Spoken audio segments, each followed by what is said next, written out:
Today, the wars, the terrorism, the ecological disasters, the economic disparities, these are our nutritive soup. And we are the imaginal selves.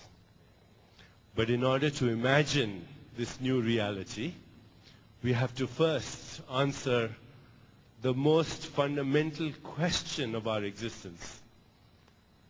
And that most fundamental question of our existence is, what does it mean to be human? Ever since Socrates and before, that has been the question. Who am I? The great Eastern wisdom traditions tell us that there are only 5 reasons that human beings experience suffering. Only 5 reasons. The first is, don't know the answer to the first question, who am I?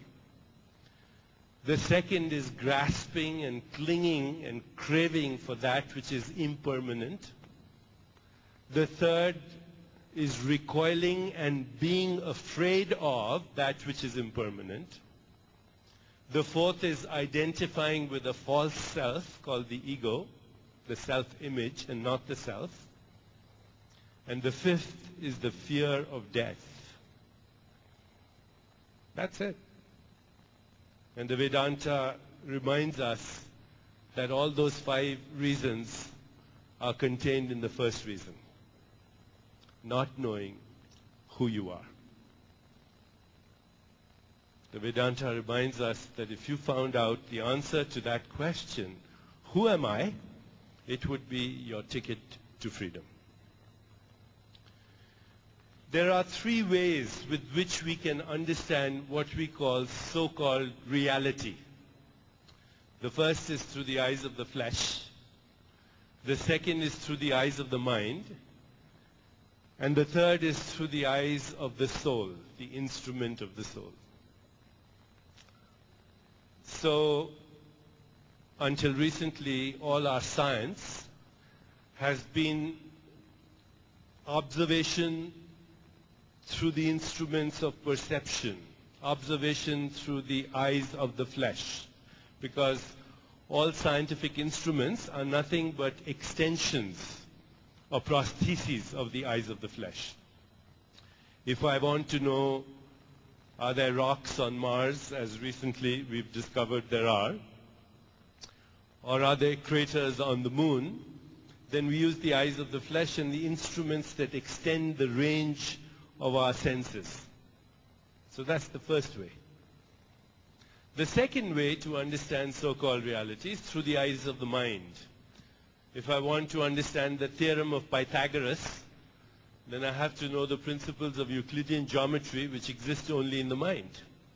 If I want to understand quantum theory, then I also have to understand the mathematical concepts and other ideas that gave birth to a most magnificent worldview that has resulted literally in the climactic overthrow of the superstition of materialism.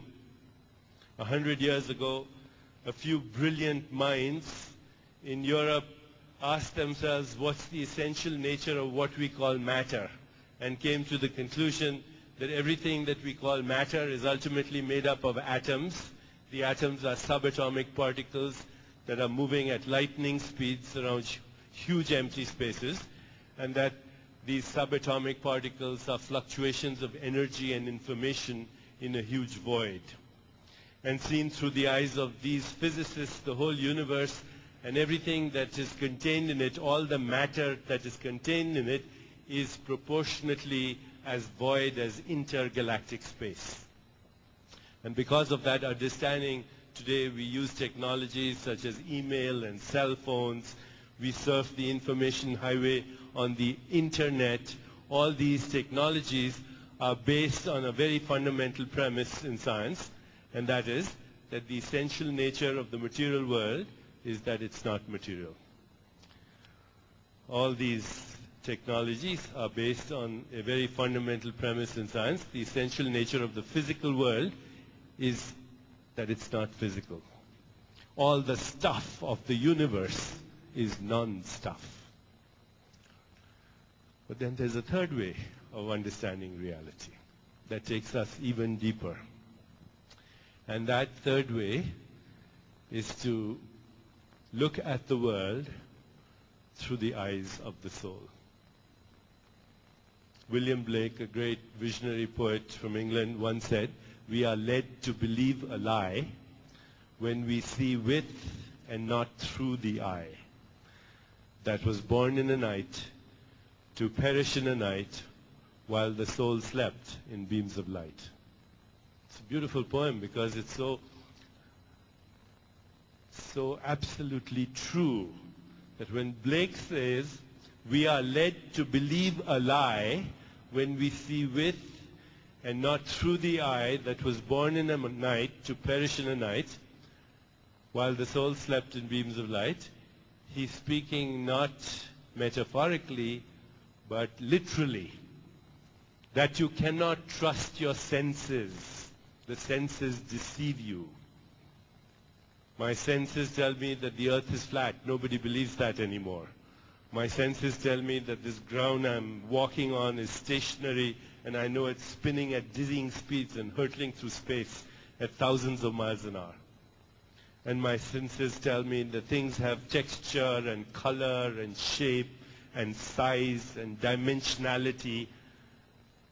And today I realize it's all a lie. It's just an artifact of sensory experience.